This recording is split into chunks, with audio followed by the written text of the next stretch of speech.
नमस्कार दोस्तों।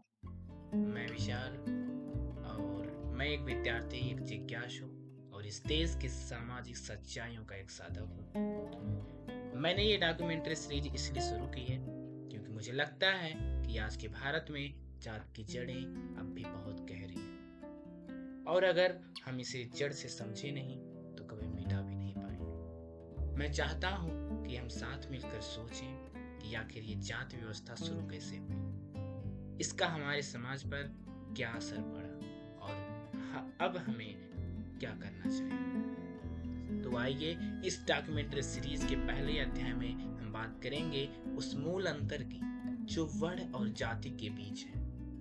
वर्ण जहाँ कर्म से पहचान होती थी, जाति जहाँ जन्म से बाधवा पैदा हुआ,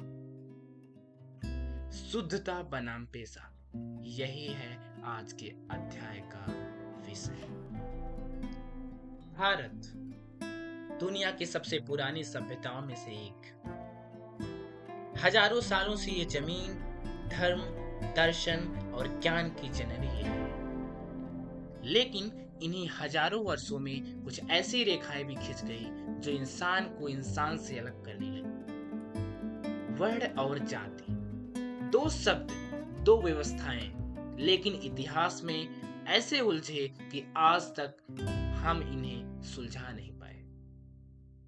क्या जन्म से तय होती है इंसान की हैसियत या उसके कर्म से? क्या कोई सफाई कर्मी होना अपमान है या एक जरूरी सेवा? हम भूल चुके हैं कि वर्ण एक दर्शन था और जाति एक व्यवस्था बनी जो अच्छा हमारे समाज की सबसे बड़ी दीवार है। इस पहले अध्याय में हम जानेंगे कि वर्ण व्यवस्था क्या थी, जाति व्यवस्था कैसे बनी और आज के भारत में ये दोनों हमारे जीवन को कैसे प्रभावित कर रहे हैं। क्योंकि अगर हमें आगे बढ़ना है तो पहले समझना होगा हम कहां से पीछे छूटे थे। भारत एक ऐसा देश जिसकी आत्मा विविधताओं में भी बसती है, लेकिन इन्हीं विविधताओं के बीच एक गहरी खाई भी है, जात की खाई। ये खाई कैसे बनी? क्या ये हमेशा से थी? क्या वर्ण और जाति एक ही चीज है? इस श्रृंखला के पहले अध्याय में हम बात करेंगे वर्ण और जात के अंतर की, शुद्धता बनाम पेशा की उस बहस की जो सदियों से दबा दी गई। वर्ण शब्द आता है संस्कृत से, जिसका अर्थ होता है वर्ग या प्रकार। वेदों के अनुसार समाज के 4 वर्णों में बांटा गया। ब्राह्मण ज्ञान देने वाले, क्षत्रिय रक्षक, वैश्य व्यापारी और शूद्र सेवक। लेकिन सबसे जरूरी बात, ये वर्ग जन्म नहीं बल्कि कर्म से तय होते थे। ऋग्वेद के पुरुष सूक्त में वर्ण व्यवस्था का जिक्र है, पर वहां ये नहीं लिखा कि ब्राह्मण का बेटा ही ब्राह्मण होगा, बल्कि उस युग में व्यक्ति कर्म से अपना वर्ण चुन सकता था। वेद व्यास, जिन्होंने महाभारत लिखा, एक मछुआरिन के पुत्र थे, लेकिन आज वो ऋषि कहलाते हैं। इसका अर्थ साफ है, वर्ण कर्म आधारित था, जन्म आधारित नहीं। जैसे जैसे समाज जटिल होता गया, वर्ण व्यवस्था में जड़ता आने लगी। अब लोग अपना पेशा नहीं चुनते थे, उन्हें जन्म के आधार पर पेशा सौंपा जाने लगा। यही था जाति का जन्म। जात शब्द आता है जात से, मतलब जन्म लेना। यहीं से वर्ण और जाति का अंतर साफ हो जाता है। एक तरफ कर्म आधारित पहचान, दूसरी तरफ जन्म से तय की गई पहचान। जाति ने समाज को बांट दिया, जन्म से ब्राह्मण, जन्म से शूद्र और जन्म से दलित। समाज ने कुछ कार्यों में पवित्र माना और कुछ को अपवित्र। ब्राह्मण पूजा करे तो उसे पवित्र और शूद्र सफाई करे तो उसे अपवित्र। लेकिन क्या सफाई करना पाप है? क्या खेत में काम करना शर्म की बात है? नहीं। पर जातिवाद ने पेशे को भी छुआछूत में बदल दिया। सफाई कर्मी से मंदिर दूर, स्कूल दूर, सम्मान दूर। ये सब कर्म नहीं, जन्म से जुड़ा एक अन्याय था, एक सामाजिक अपराध। मनुस्मृति जैसे ग्रंथों ने इस अन्याय को वैदिक दर्जा दिया। जातियों में ऊंच नीच अब धर्म बन चुका था। समाज अब 4 वर्णों का नहीं, 1000 जातियों का कैद खाना बन गया था। राजाओं ने इसे अपनाया, ब्राह्मणों ने इसे फैलाया और आम जनता ने इसे अपना भाग्य मान लिया। यही था शुद्धता बनाम पेशा का असली रूप।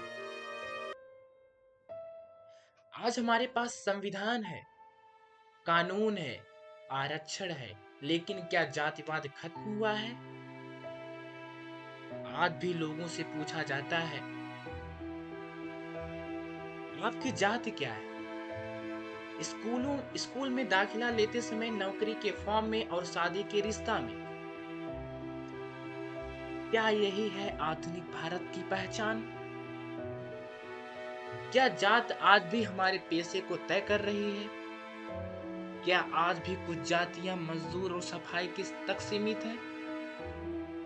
क्या वाकई हम वर्ण के कर्म आधारित दर्शन की ओर बढ़ रहे हैं, या जात के जन्म आधारित बंधन में और जकड़ते जा रहे हैं? आइए अब बात करते हैं कुछ आंकड़ों। नेशनल सैंपल सर्वे NSSO और NFSS के आंकड़ों के अनुसार भारत में 45% से अधिक दलित और आदिवासी अब भी मजदूरी और सफाई जैसे कार्यों में लगे हैं। सरकारी नौकरियों में उच्च पदों पर केवल 10% से कम अनुसूचित जाति SC और जनजाति ST वर्ग के लोग पहुंच पाते हैं। ग्रामीण इलाकों में आज भी 30% से ज्यादा लोग को उच्च जातियों के कुएं या मंदिरों में प्रवेश की अनुमति नहीं है। ये आंकड़े सिर्फ आंकड़े नहीं, ये बताते हैं जात आज भी जीवित है, और सिर्फ जीवित ही नहीं, कई जगह हावी है। लेकिन हर अन्याय के खिलाफ कुछ आवाजें उठी हैं और उठती रहेंगी। बाबा साहब डॉक्टर भीमराव अंबेडकर, जिन्होंने कहा, मैं उस धर्म को मानने के लिए तैयार नहीं जो मानवता को नीचा दिखाए। ज्योतिबा बाई फूले और सावित्री बाई फूले, जिन्होंने शिक्षा के माध्यम से जात के खिलाफ जंग छेड़ी। पेरियार, जिन्होंने दक्षिण भारत में ब्राह्मणवाद के विरुद्ध आंदोलन खड़ा किया। और आज अनगिनत युवा, कार्यकर्ता और लेखक इस सामाजिक जड़ता को तोड़ने में लगे। क्या हम वर्ण की ही मूल भावना यानी कर्म के आधार पर समाज को पुनः जीवित कर सकते हैं? क्या हम एक ऐसा भारत बना सकते हैं जहां पेशा अपमान का कारण ना हो बल्कि योगदान का सम्मान हो?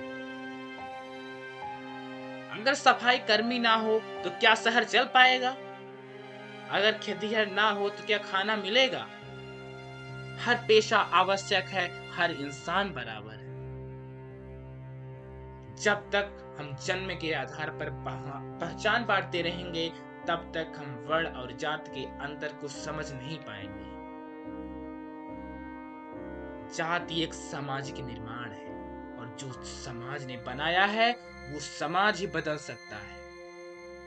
आइए हम अपने बच्चों को जाति नहीं, इंसानियत सिखाएं, पेशा नहीं, पैशन चुनने की आजादी दें। और तब जब भारत के हर कोने में हर जाति के लोग हर काम में गर्व से खड़े,